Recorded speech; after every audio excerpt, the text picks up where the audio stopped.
आपण KP संपन्न engine set चालू करायची माहिती घेणार आहोत। तो कसा सुरू करायचा ही माहिती घेणे। सर्वप्रथम 20W40 ऑइल घेणे, इंजन मध्ये ऑइल टाकणे। इंजन ऑइल टाकण्यासाठी डावीकड व आतल्या बाजूने ऑइल टाकण्यासाठी सुविधा आहे। तर याच्यामध्ये इंजन मध्ये 500 ते 600 मिली ऑइल भरणे। ऑइल भरल्यानंतर तोंडापर्यंत ऑइल लेवल आली का नाही कन्फर्म करणे। ऑइल आल्यानंतर गेज लावणे। इंजन मध्ये सर्वप्रथम कोरो पेट्रोल बने विदाउट ऑइल। फोर्टक इंजन असल्यामुळे पेट्रोल मध्ये याला ऑइल लागत नाही।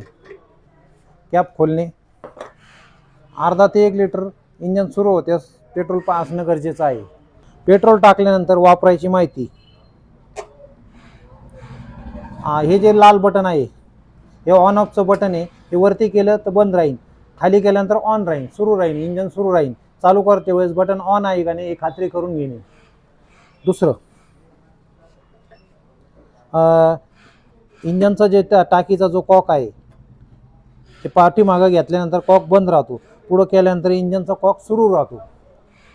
पेट्रोल आल्यानंतर कन्फर्म करून घेणे। 10चा नट आहे इथं, तो खोलून बघणे की त्यात पेट्रोल कार्बोरेटरमध्ये आलंय का नाही। त्यानंतर चोक आहे, हा चोक मागं केल्यानंतर चालू राहतो। इंजन सुरू करते वेळेस चोक देणे गरजेचं आहे। चालू झाल्यानंतर हा चोक पुढे ठेवून देणे। त्यानंतर इंजन सुरू करणे। इंजन सुरू करते वेळेस STPचा नॉब वर घेणे। इंजन सुरू झाल्यानंतर STPचा नॉब खाली टाकणे, जेणेकरून इंजनचा जो STPचा जो लोड आहे तो इंजनवर येणार नाही, इंजन झटकन चालू होईल। इंजन सुरू झाल्यानंतर हा प्रेशरच्या वेळेस खाली पाहिजे, नॉब खाली असणं गरजेचं आहे। इंजनला अशी दोरी ओढणे। इंजन स्टार्ट झाल्यानंतर चोक पुढे ढकलणे। त्यानंतर हा थ्रोटल लिव्हर आहे, हा आपल्याला STPचा प्रेशर सेट केल्यानंतर पाठीमागं केला इंजन रेस होते, म्हणजे फास्ट पळते। पुढे केल्यानंतर इंजनची गती कमी होती, पाठीमागं घेतल्यावर इंजनची गती वाढली जाते। STPला फिटिंग करण्याची माहिती। त्याच्यासोबत 2 सक्शन रिटर्न पाईप आलेले आहेत। किटमध्ये फुटवॉल हा बसवून घेणे। मोठ्या पाईपाला फुटवॉल प्रथम बसवून घेणे। फुटवॉल सुट्टा येतो तो असा त्याच्यात आलाय करून घेणे। हे फिटिंग झाल्यानंतर हा टाकीमध्ये होस पाईप टाकीमध्ये टाकून देणे। याच्यामध्ये किटमध्ये 2 वायसर आलेले आहेत, एक सक्शन आणि एक रिटर्न। ग्रीन कलरचे 2 वायसर आहेत, ते फिटिंग करून घेणे। हे 2 वायसर आहेत, सक्शन आणि एक रिटर्नचं।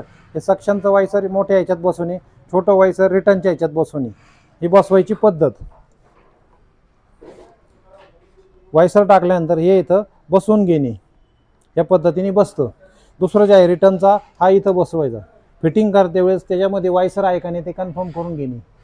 संपन्न STP सुरू करण्या अगोदर STP 30 नंबर आहे का 22 नंबर आहे त्यानुसार त्याला ऑइल टाकणे। 30 नंबर असेल तर 1 लिटर ऑइल STP मध्ये टाकणे, किंवा 22 नंबर जर असेल त्यात 600 मिली ऑइल बसतं।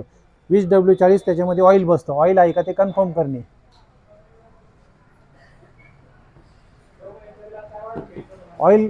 ऑइल भरल्यानंतर कॅप पूर्ण आवळणे व पाठीमागं गेज आहे, STPच्या पाठीमागं इथं गेज आहे, त्यातून पूर्ण काच भरलेली आहे कधी कन्फर्म करून घेणे।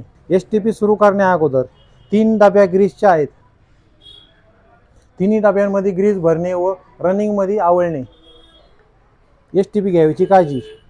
3 डब्यांमध्ये ग्रीस भरणे व तिन्ही डब्या रनिंगमध्ये आवळणे, जेणेकरून पिस्टनचं लाईफ चांगलं राहील। प्रेशरच्या वेळेस हा नॉब खाली पाहिजे, आणि प्रेशर देत्या वेळेस वाढवायसाठी हा नॉब टाईट करणे व कमी करते वेळेस हा नॉब कमी करणे। गेज 20 पाऊंडावर आल्यानंतर हा चेक नट आवळणे। टाईट केल्यानंतर हा गेज हळूहळू वर येतो, तर 20 पाऊंडावर आल्यानंतर हा चेक नट तिथे आवळणे। तुमचे 2 गनचे पाईप या ठिकाणी फिटिंग करणे, डावीकडे किंवा उजवीकडे। हे 2 बॉल वॉल आहेत अर्धा इंची, इथं तुमचे गनचे स्प्रेचे पाईप तुम्ही इथे अटॅच करू शकता। ओके। आणि वापर झाल्यानंतर 1 बादली पाणी कॉक वाटे सोडून देणे, जेणेकरून STPचे वायसर वॉल खराब होणार नाही, STPचं लाईफ चांगलं राहील। आणि वापर झाल्यानंतर पेट्रोल सर्व इंजनचा कॉक बंद करून, पेट्रोल कॉक बंद करून मशीन बंद पडोपर्यंत वापरणे, आणि वापर झाल्यावर सर्व पेट्रोल काढून ठेवणे।